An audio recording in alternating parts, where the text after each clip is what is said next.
بسم اللہ الرحمن الرحیم۔ خلاصہ قرآن پارہ نمبر 30۔ اس پارے میں کل 37 صورتیں ہیں۔ نمبر 1 سورہ نبا۔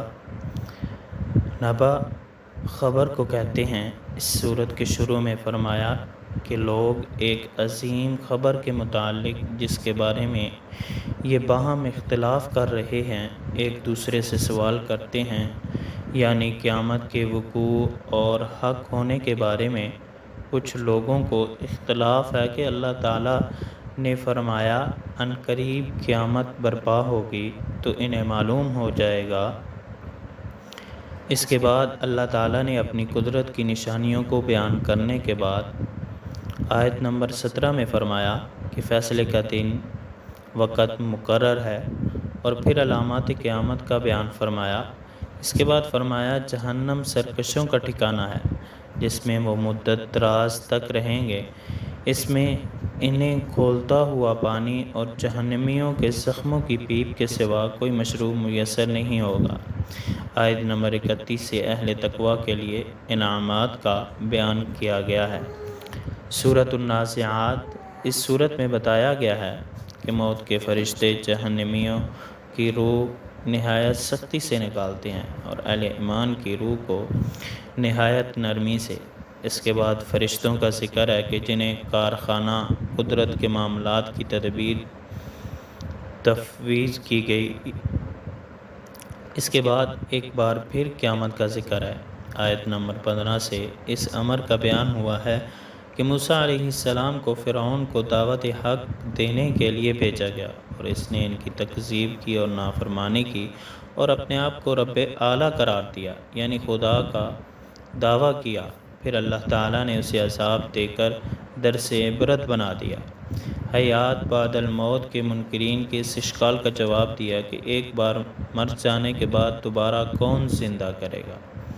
اللہ تبارک و تعالیٰ نے زمین و آسمان اور جو کچھ ان کے درمیان کی تخلیق کا حوالہ دے کر فرمایا کہ دوبارہ پیدا کرنا دشوار نہیں ہے، یا اتنے بڑے نظام میں کائنات کو جو تمہارے سامنے ہے قائم کرنا۔ اس صورت میں یہ بھی بتایا گیا کہ سرکشوں کا ٹھکانہ جہنم، اور جہنم میں اللہ کا خوف ہے اور وہ نفس پرست نہیں ہے، ان کا ٹھکانہ جنت میں ہوگا۔ سورہ عبس۔ اس صورت کے آخر میں قیامت کی نفسا نفسی کے منظر کو بیان کیا گیا ہے۔ دنیا میں ایک دوسرے پر جان چھڑکنے والے اور محبت کا دعویٰ کرنے والے دامن چھڑائیں گے۔ ایک شخص اپنے بھائی، ماں باپ، بیوی، بیٹوں سے جان چھڑا کر بھاگے گا۔ اللہ تعالیٰ فرماتا ہے کہ سب کو اپنی پڑی ہوگی، کچھ کے چہرے روشن مسکراتے اور اشاش بشاش ہوں گے، اور کچھ کے چہرے غبار آلود ہوں گے، ان پر سیاہی چھائی ہوگی۔ سورۃ التکویر۔ اس صورت میں بھی علامات قیامت کا ذکر ہے کہ سورج کی بساط نور کو لپیٹ دیا جائے گا، ستارے جھڑ جائیں گے، پہاڑ جلائے جائیں گے، 10 ماہ کی حاملہ اونٹنیاں بیکار چھوڑ دی جائیں گی، یعنی دنیا کی مال و دولت کی قدر ختم ہو جائے گی، وحشی جانور جمع کیے جائیں گے، سمندر پھڑکائے جائیں گے، جانیں ایک بار پھر جسموں سے ملا دی جائیں گی، اور آگے چل کر فرمایا اعمال کے صحیفے پھلا دیے جائیں گے، دوزخ کو پھڑکا دیا جائے گا، جنت قریب کر دی جائے گی، ہر شخص جان لے گا کہ اس نے اپنی آخرت کے لیے کیا ذخیرہ عمل آگے بھیجا ہے۔ سورۃ الانفطار۔ اس صورت میں تقریباً گزشتہ صورتوں کے مضامین، یعنی آثار قیامت اور احوال قیامت کا بیان ہے، اور اس بات کا بیان ہے اللہ تعالیٰ نے ہر بندے کے نامہ اعمال کو لکھنے کے لیے فرشتے مقرر کر رکھے ہیں جنہیں کرامن کاتبین کہا گیا، اور بندہ جو بھی عمل کرتا ہے وہ جانتے ہیں۔ سورۃ المطففین۔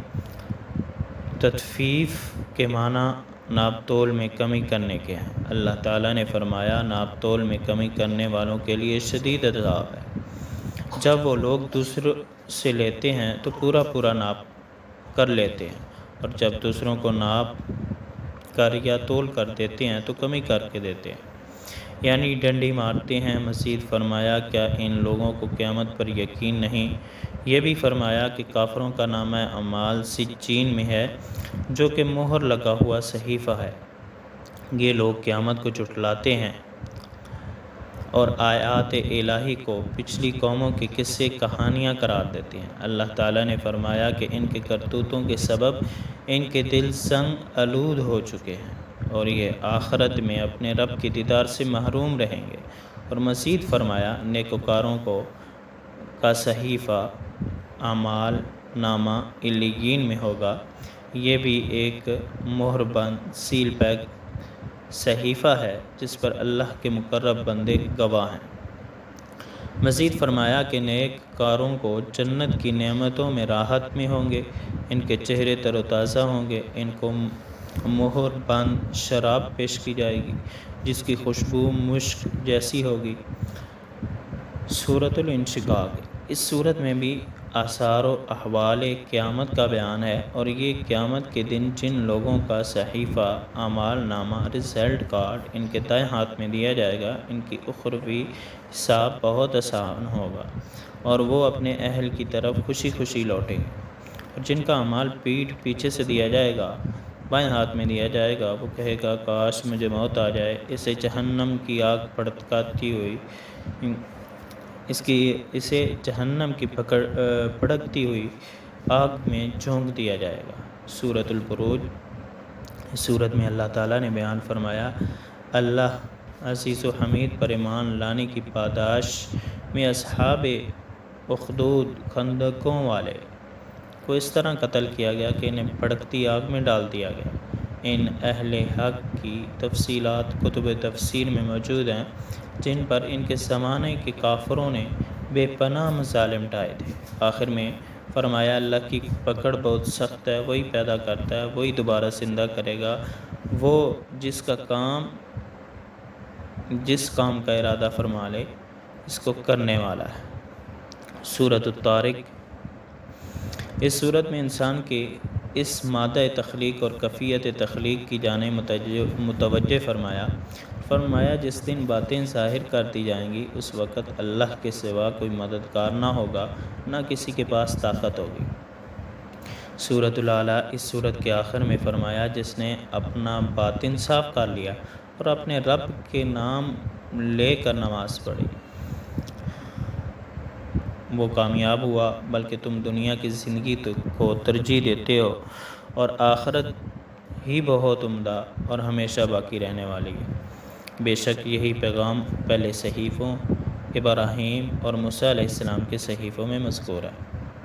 سورۃ الغاشیہ، اس سورت کے شروع میں ان لوگوں کے انجام کا ذکر ہے جو آخرت میں عذاب سے دوچار ہوں گے۔ اس کے بعد ان خوش نصیب مومنوں کا ذکر ہے جنہیں اخروی نعمتوں سے سرفراز کیا جائے گا، اور پھر اللہ تعالیٰ کی شان تخلیق کا ذکر ہے۔ اس عظیم تخلیق میں ان کی مثال بیان کی گئی ہے۔ سورۃ الفجر، اس سورت میں قوم عاد، قوم سمود اور فرعون کا ذکر ہے۔ ان اقوام نے طاقت کے زوم میں آ کر سرکشی اختیار کی تو اللہ تعالیٰ نے ان پر عذاب کے کوڑے برسائے۔ آیت نمبر 17 سے تنبیہ کرتے ہوئے فرمایا کہ تم یتیم کی عزت نہیں کرتے، ایک دوسرے کو یتیم کے کھلانے کی ترغیب نہیں دیتے، وراثت میں ملا ہوا پورا مال ہڑپ کر جاتے ہو، تمہیں مال سے بے پناہ محبت ہے۔ اس کے بعد فرمایا کہ آخرت میں اس مال کی ناپائیداری کا احساس ہوگا، انسان پچھتائے گا مگر یہ پچھتاوا کچھ کام نہیں آئے گا۔ آخری آیت میں فرمایا کہ کل نفس مطمئنہ، یعنی اعلیٰ درجے کی ایمان کے حاملین کا وفات کے وقت اعزاز و اکرام کے ساتھ استقبال کیا جائے گا۔ سورۃ البلد، اس صورت میں فرمایا گیا کہ ہم نے انسان کو دیکھنے کے لیے 2 آنکھیں دیں، بولنے کے لیے زبان، 2 ہونٹ عطا کیے، نیکی اور بدی کا شعور عطا کیا۔ آگے اللہ تعالیٰ نے نفس کی باطل خواہشات، شیطانی ترغیبات کے خلاف جہاد کو مشکل ترین مرحلہ قرار دیتے ہوئے فرمایا کہ اس دشوار گزار گھاٹی کو سر کرنے کا آسان راستہ کسی مالی تاوان تلے دبی ہوئی گردن کو آزاد کرنا، بھوک میں مبتلا شخص کو کھانا کھلانا، ترجیحاً ایسے یتیم کو جو قرابت دار بھی ہو، یا کوئی خاک و افتدا مسکین ہو۔ سورۃ الشمس، اس سورت کے شروع میں تمہید کے طور پر اللہ تعالیٰ نے انسان کے نفس سمیت 7 چیزوں کی قسم فرمائی اور بتایا کہ اللہ نے ہر انسان کو نیکی بدی میں تمیز کا شعور الہام کر دیا۔ سو جس نے اپنے نفس کو پاک کر رکھا وہ کامیاب ہو گیا، اور جس نے اپنے نفس کو گناہوں سے آلودہ کر لیا وہ ناکام ہو گیا۔ سورۃ اللیل، اس سورت میں اللہ تعالیٰ نے فرمایا کہ انسان کی جد و جہد مختلف سمتوں میں جاری رہتی ہے۔ ایک طبقہ وہ ہے اللہ تعالیٰ کے عطا کردہ مال میں سے اس کی راہ میں خرچ کرتا ہے، تقوی پر کاربند رہتا ہے، نیک باتوں کی تصدیق کرتا ہے تو ہم اس کے لیے آسانی یعنی جنت تک رسائی کی منزل آسان کر دیں گے۔ دوسرا طبقہ وہ ہے جو اللہ کے دیے ہوئے مال میں بخل کی وجہ سے خرچ نہیں کرتا، وہ دولت کی فراوانی مست ہو کر اللہ سے بے پرواہ ہو جاتا ہے اور نیک باتوں کو جھٹلاتا ہے تو اس کے لیے ہم مشکل منزل یعنی دوزخ کا راستہ آسان کر دیتے ہیں۔ آخری آیت میں فرمایا کہ نار جہنم سے وہی شخص بچا رہے گا جو کسی کے احسان کا بدلہ چکانے کے لیے نہیں بلکہ اپنے رب اعلیٰ کی رضا جوئی کے لیے اپنا مال اللہ کی راہ میں خرچ کر دیتا ہے تاکہ اس کا قلب بخل، حرص و ہوس، دولت کی محبت کے غلبے سے پاک ہو جائے۔ مفسرین نے لکھا ہے یہ آیت حضرت ابوبکر صدیق رضی اللہ تعالیٰ عنہ کی شان کے بارے میں نازل ہوئی۔ سورۃ الضحیٰ، یہ وہ سورہ مبارکہ ہے جو سید المرسلین کی عظمت شان کو بیان کر رہی ہے۔ مشرکین کہہ رہے تھے کہ محمد صلی اللہ علیہ وسلم کے رب نے ان کو چھوڑ دیا، ان سے ناراض ہو گیا۔ اللہ عز و جل نے فرمایا، اے رسول مکرم، آپ صلی اللہ علیہ وسلم کے رب نے نہ آپ صلی اللہ علیہ وسلم کو چھوڑا ہے اور نہ ہی آپ صلی اللہ علیہ وسلم سے ناراض ہوا ہے۔ آپ صلی اللہ علیہ وسلم کی ہر آنے والی ساعت آپ صلی اللہ علیہ وسلم کی پہلی ساعت سے بہتر ہے، اور ان قریب آپ صلی اللہ علیہ وسلم کا رب آپ صلی اللہ علیہ وسلم کو اتنا عطا فرمائے گا کہ آپ صلی اللہ علیہ وسلم راضی ہو جائیں گے۔ سورۃ الانشراح، اس سورت میں رسول اللہ صلی اللہ علیہ وسلم کی شرح صدر کا ذکر ہے۔ اس کے ایک معنی یہ ہے کہ کفار کے طعن و تشنیع اور دل آزار باتوں سے آپ صلی اللہ علیہ وسلم کا سینہ تنگ ہو جاتا تھا۔ آپ صلی اللہ علیہ وسلم کا سینہ کھول دیا اللہ تعالیٰ نے، یعنی آپ کو عزیمت و استقامت کی نعمت سے نوازا۔ یا شرح صدر سے شق صدر سے مراد ہے، جس کی تفصیل احادیث میں موجود ہے۔ اس میں ایک آیت رفعت شان مصطفیٰ کے لیے غیر معمولی عطا ربانی ہے۔ اللہ نے فرمایا، ہم نے آپ صلی اللہ علیہ وسلم کی خاطر آپ صلی اللہ علیہ وسلم کا ذکر بلند کر دیا۔ سورۃ التین، اس سورت میں فرمایا، بے شک ہم نے انسان کو بہترین ساخت میں پیدا کیا اور پھر اس کو سب سے نچلے طبقے میں لوٹا دیا۔ اس سے مراد یہ ہے کہ اللہ کی بارگاہ میں تقرب شرف کا مدار انسان کی ظاہری صورت پر نہیں بلکہ ایمان و عمل پر ہے۔ سورۃ العلق، اس سورت کی پہلی 5 آیات پہلی وحی ربانی ہے جو غار حرا میں سید المرسلین صلی اللہ علیہ وسلم پر نازل ہوئیں۔ آپ صلی اللہ علیہ وسلم کی نبوت کا اعلان ہوا۔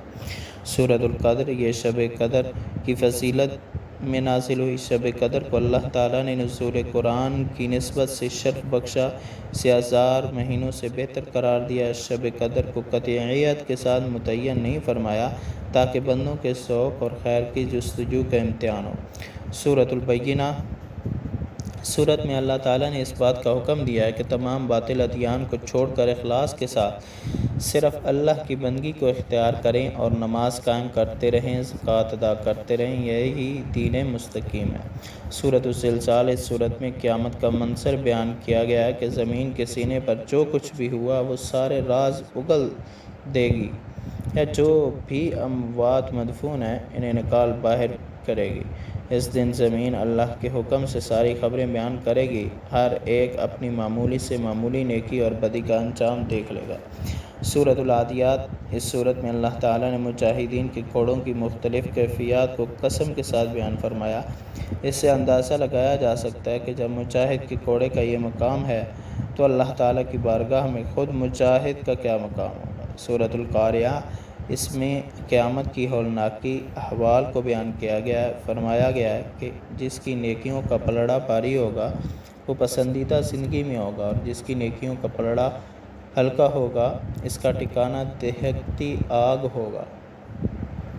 سورۃ التکاثر، اس سورت میں بتایا گیا ہے کہ زیادہ سے زیادہ مال جمع کرنے کی خواہش نے انسان کو اللہ سے غافل کر دیا، مگر جب قبروں میں پہنچیں گے تو اس کا انجام معلوم ہو جائے گا، پھر انہیں عین الیقین حاصل ہو جائے گا۔ سورۃ العصر، اس میں بتایا گیا کہ انسان خسارے میں ہے۔ اس سے نکلنے کی صورت یہی ہے کہ ایمان لائیں، عمل صالح کریں، ایک دوسرے کو حق اور صبر کی وصیت کریں۔ سورۃ الہمزہ، اس سورت میں اللہ تعالیٰ نے طعنہ زنی اور عیب جوئی کی شدید مذمت فرمائی اور بتایا کہ اس اخلاقی مرض میں وہ مبتلا رہتے ہیں جنہیں اپنی دولت پر ناز ہوتا ہے، لیکن ان کا انجام اللہ کی بھڑکائی ہوئی ایسی آگ ہے جو چورا چورا کر دے گی۔ سورۃ الفیل، اس میں اصحاب فیل یعنی یمن کے بادشاہ ابرہہ اور اس کے لشکر کا ذکر ہے کہ وہ معاذ اللہ بیت اللہ کو مسمار کرنے کے مذموم عزائم کے ساتھ آئے تو اللہ نے پرندوں کے جھنڈے بھیجے جنہوں نے ان پر پتھر کی کنکریاں برسا کر انہیں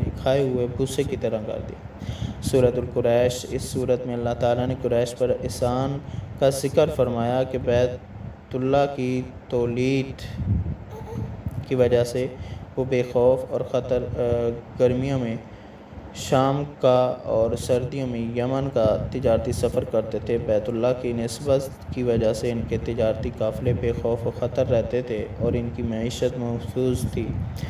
اس سورۃ الماعون، اس سورت میں اللہ تعالیٰ نے یتیم کے ساتھ ناورا سلوک اور مسکین کو کھانا کھلانے کی ترغیب نہ دینے جیسے مذموم عمل کو قیامت کے جھٹلانے سے تعبیر کیا ہے، اور نمازوں میں عبادت میں ریاکاری کی مذمت بیان فرمائی ہے۔ سورۃ الکوثر، یہ قرآن مجید کی وہ مختصر ترین سورت ہے جس کے ذریعے عرب کے فصحاء و بلغاء کو مقابلے کا چیلنج دیا گیا، مگر وہ اس کے مقابل کلام بنا کر نہ لا سکے۔ اس میں اللہ عز و جل کی جانب سے رسول اللہ صلی اللہ علیہ وسلم کو کوثر عطا کیے جانے کا ذکر ہے۔ اس سے مراد خیر کثیر ہے، یعنی جس کا ایک حصہ حوض کوثر بھی ہے، جہاں معشر رسول صلی اللہ علیہ وسلم پیاسوں کو سیراب کریں گے۔ سورۃ الکافرون، اس سورت میں یہ پیغام دیا گیا ہے کہ حق و باطل میں کوئی مفاہمت نہیں ہو سکتی۔ بقول علامہ اقبال، باطل دوئی پسند ہے، حق لا شریک ہے، شرکت میں آنا حق و باطل نہ کر قبول۔ سورۃ النصر، اس سورت میں اللہ تعالیٰ نے اپنی نصرت سے اسلام کی فتح کو اپنی نعمت کے طور پر بیان کیا کہ فوج تر فوج اسلام میں داخل ہونے لگے تو بندگی کا تقاضا یہ ہے کہ تشکر نعمت کے طور پر اللہ کی حمد کے ساتھ اس کی تسبیح بیان کی جائے، اس سے استغفار طلب کیا جائے۔ سورۃ اللہب، اس سورت میں دشمن رسول ابو لہب جو حضور صلی اللہ علیہ وسلم کا چچا تھا، جس کا نام عبد العزیٰ تھا، اس کی بیوی ام جمیل شدید ترین مذمت اور انجام بد کو بیان کیا گیا۔ بتایا کہ جس مال و دولت اور اولاد کی کثرت پر اسے ناز تھا وہ اس کے کسی کام نہ آئے گی۔ سورہ اخلاص، اس سورت میں اللہ تعالیٰ کی توحید خالص کا بیان ہے کہ وہ بے نیاز ہے، اولاد ولدیت کی نسبت سے پاک ہے، اس کا کوئی ہمسر نہیں۔ سورۃ الفلق، اس میں اللہ تعالیٰ نے تعلیم فرمائی کہ اس کی مخلوق کے شر، ہر قسم کی ظلمت کے شر، جادوگروں کے شر، حاسدین کے شر سے اللہ کی پناہ مانگی گئی۔ سورۃ الناس، اس سورت میں پلٹ کر چھپ کر وسوسے ڈالنے والوں کے شر سے اللہ تعالیٰ نے اپنی پناہ مانگنے کی تعلیم دی ہے۔ یہ بتایا گیا کہ انسانوں کو بہکانے والے، وسوسے اور توہمات میں ڈالنے والے جن بھی ہوتے ہیں اور انسان بھی۔ رسول اللہ صلی اللہ علیہ وسلم کا معمول تھا آپ ان آخری 3 سورتوں کی تلاوت فرما کر اپنے ہاتھوں پر دم فرماتے، پھر انہیں متبرک ہاتھوں کو اپنے سر اور چہرے مبارک اور پورے بدن مبارک پر پھیر دیتے۔ یہ عمل آپ 3 مرتبہ فرماتے۔ سورت کی برکت سے بندہ اللہ کی حفاظت و پناہ میں آ جاتا ہے، مختلف نقصان پہنچانے والی چیزوں کے شر سے محفوظ رہتا ہے۔